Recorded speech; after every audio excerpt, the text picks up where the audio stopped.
fault is it when you make a mistake on the dance floor? Is it the leaders? Is it the followers?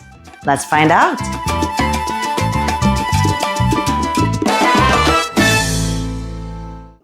Hello, my beautiful subscribers. Rasa the dancer is here.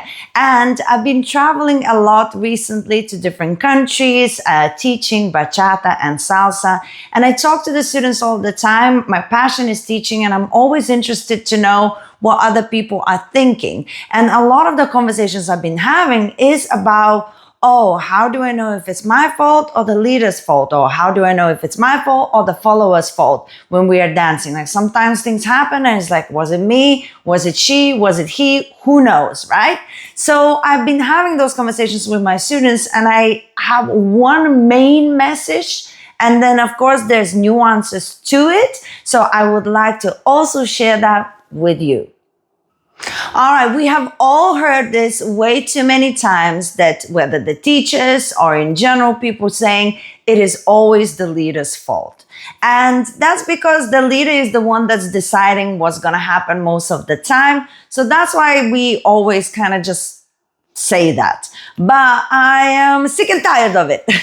And I try to say to the people, of course, it depends when, who does what. And the leader could be the best leader in the world. And if the follower has no technique, it's excruciating painful. And it's really hard to lead the follower. So even though we do say it's always leader's fault, just for the follower to not freak out and relax, and they tend to tense up a little bit, and they tend to feel, responsibility, and we just take responsibility a little bit more as leaders. That's where the saying comes from. But I don't like that at all recently, because what I really want to push for is actually everybody taking accountability for their own progress and action. So let me tell you more about that.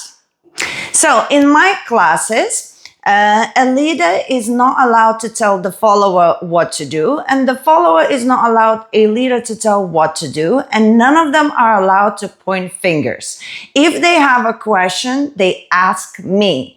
If one of them asks for feedback of each other, the other one can give some feedback. But if there's an actual question or they need a confirmation of something that they're already thinking, they're supposed to be asking moi.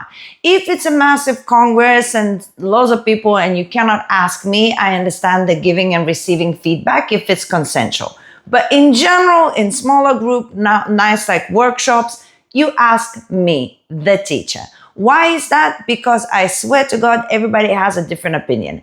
Technique-wise, they will say the same thing, but one person will say, oh no, I need more tension.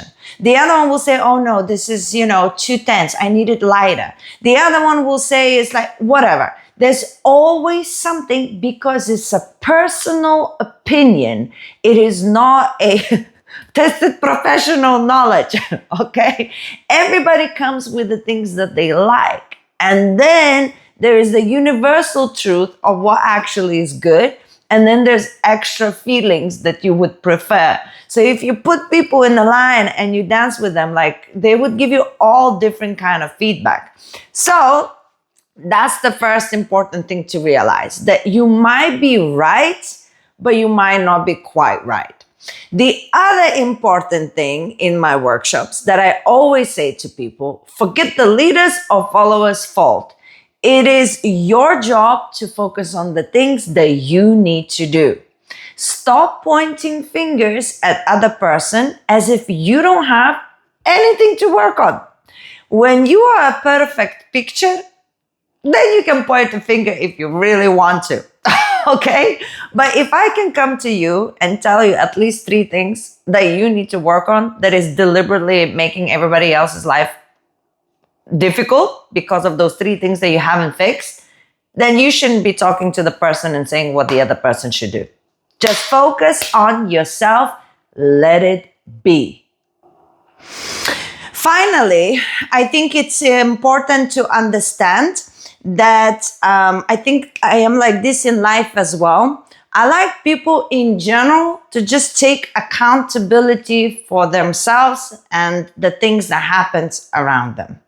Now, in terms of dancing, this is in life, is important to me. People need to take more accountability to what is happening to them. It is not he, she, the world. It is you. You have the power. Anyway, let's not talk about life unless you really want me to. Let me know in the comments if you tell me, if you want to hear what I think about life in general.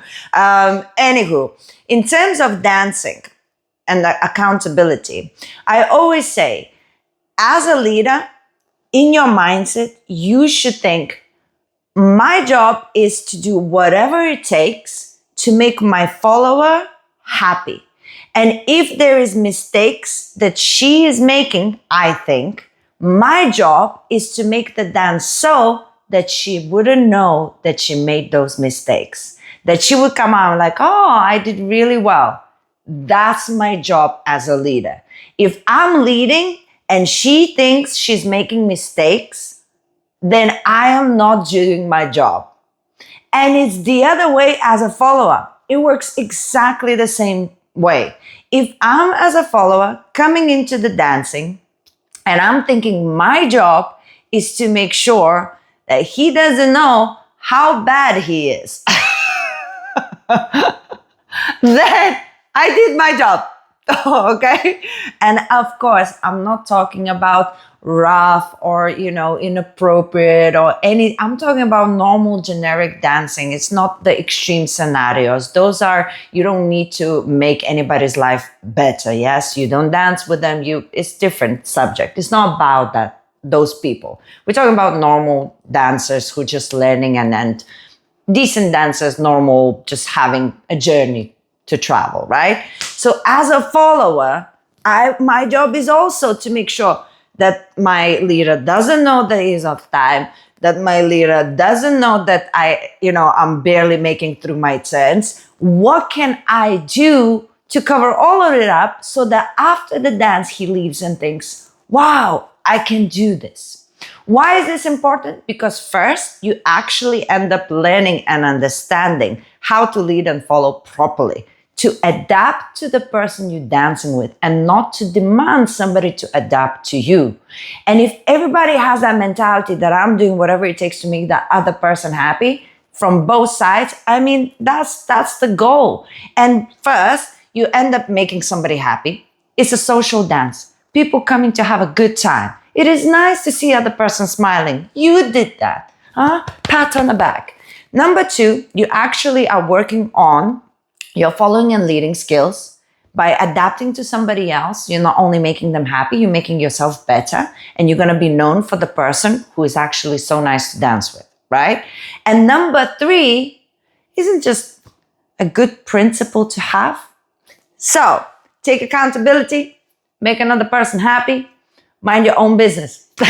And I think that's what leading and following is all about. All right, guys, what do you think?